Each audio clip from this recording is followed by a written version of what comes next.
They say a man like me couldn't be trusted, a traitor, a thief. Every day I heard their curses, saw the way they looked at me.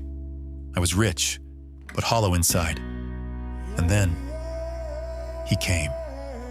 Jesus. He didn't flinch when he saw me, didn't cross to the other side of the street. He just looked me in the eye and said 2 words. Follow me. I don't know how to explain it. Something inside me broke and healed all at once. I pushed back from that table, left the coins behind, left the life I had built. I followed him, and what I saw along the way, I had to write it down.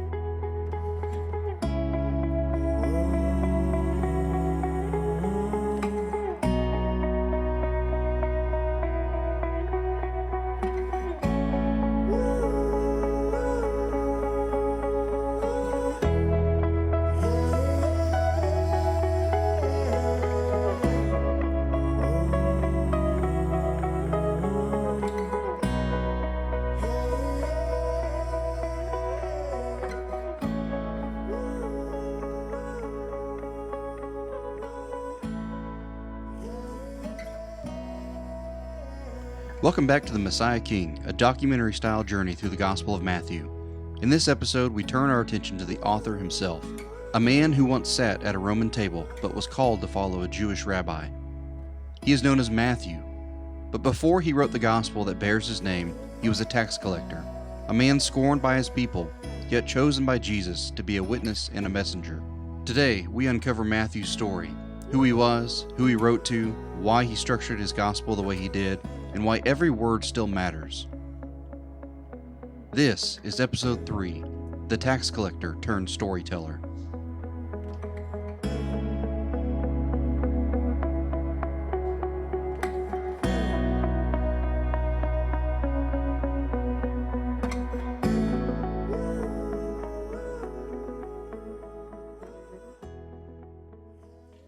I was a tax collector.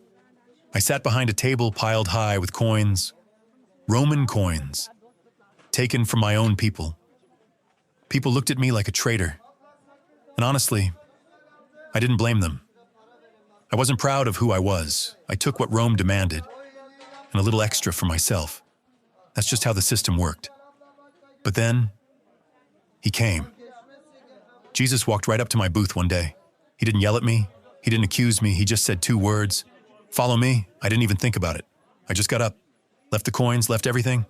I didn't know where he was leading me, but somehow I knew it was the way home. The man we know as Matthew was first called Levi, a Jew working for the Roman Empire.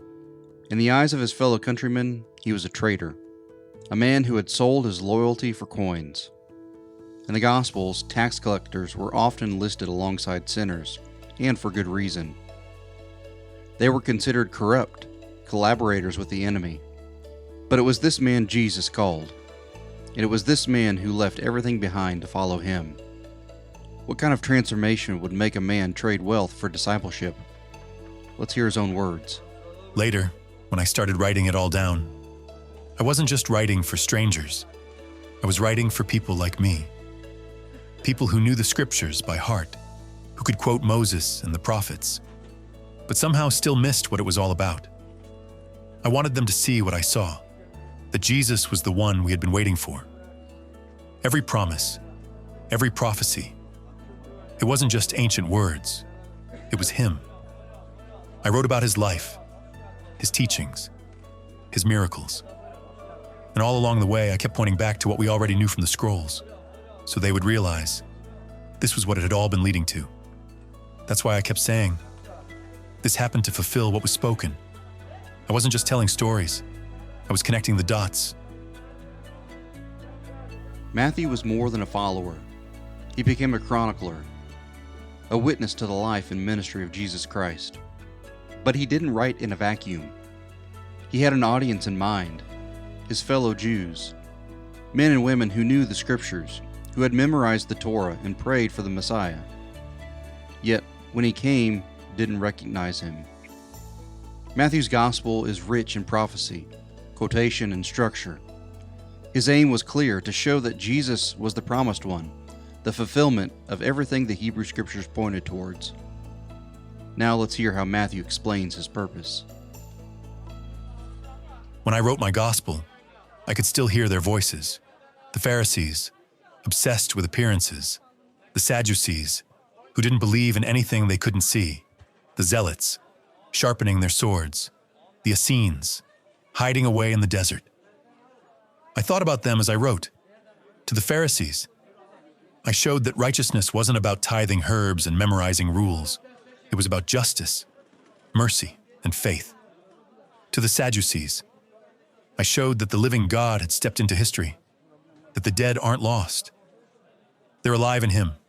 To the Zealots, I showed that the Messiah didn't come to start a rebellion with blades and blood, but with a cross. To the Essenes, I showed that God wasn't hiding. He had come down into the mess. He touched the leper, ate with sinners. And for people like me, ordinary, broken, forgotten, I wrote down His words. Come to me, all who are weary and burdened, and I will give you rest. I wrote because I wanted them to see what I saw. The King had come, and He came for them.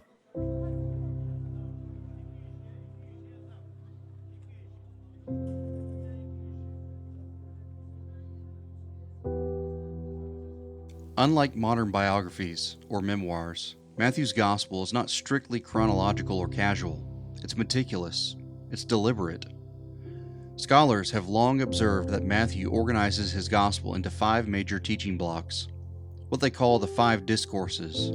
Each one concludes with a phrase like, "And when Jesus had finished saying these things," almost like chapters in a divine manuscript. This structure mirrors something deeply rooted in Jewish identity, the Torah, the 5 books of Moses. And Matthew's message is unmistakable. Jesus is the greater Moses, the true and final teacher of Israel. Each of the 5 discourses serves as a pillar in Matthew's presentation of Jesus as King and Messiah.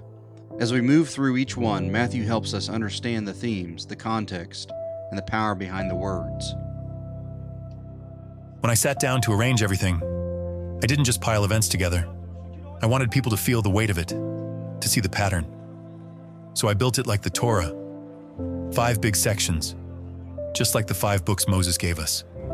First, I told about the mountain, when Jesus gathered the people and started teaching. Not like the rabbis, not quoting others, but speaking with His own authority. Then there was the time He sent us out, warning us that following Him wasn't going to be safe. Like sheep among wolves, He said. I remembered how He spoke in parables, stories about seeds, fields, treasures buried deep, secrets of the kingdom hidden in plain sight. Later, He taught us about community, about forgiveness, about how we were supposed to live together. Not like the world, but like brothers and sisters. And near the end, He sat us down on the Mount of Olives, told us the temple would fall, warned us about the end of the age, promised that this message, His message, would be preached in every nation before the end came. I wrote it all that way because He wasn't just a teacher or a miracle worker. He was building something, a kingdom, a new covenant, a new people.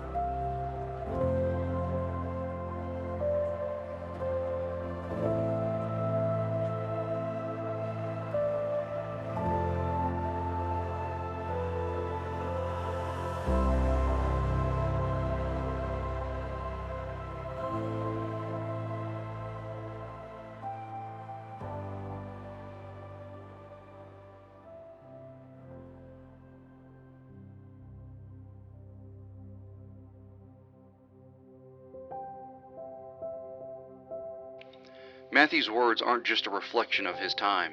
They're a mirror for us.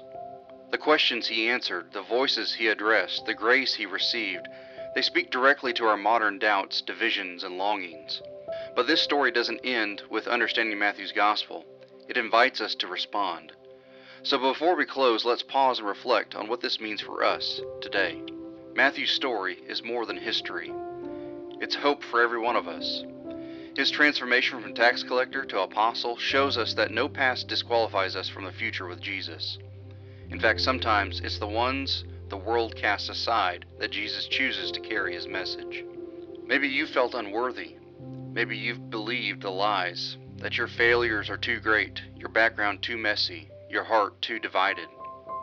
But Matthew reminds us, Jesus calls us anyway. He doesn't wait for us to clean up our ledger. He simply says, "Follow me." And when we do, he writes a new story, not just about us, but through us. Today, ask yourself, what story is God writing through your life? What part of your past is he redeeming to proclaim his grace? And like Matthew, may we not only follow Jesus, but help others see the King through our lives.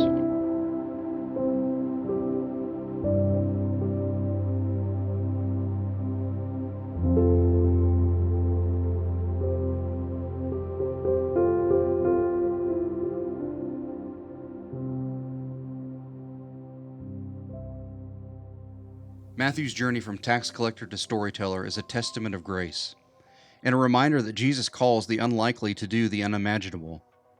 Through his gospel, Matthew invites us to see Jesus not just as a historical figure, but as the fulfillment of prophecy, the king of a greater kingdom, and the Savior we all need. And he begins that story not with miracles, but with names. Names many of us skip over, but they are names that tell a story, a royal line, a broken family, a lineage laced with exile and redemption. In our next episode, we'll open that scroll. We'll examine the genealogy in Matthew chapter 1 and see how every generation whispered the promise of a coming king. Join us next time for episode 4, The Lineage of the King.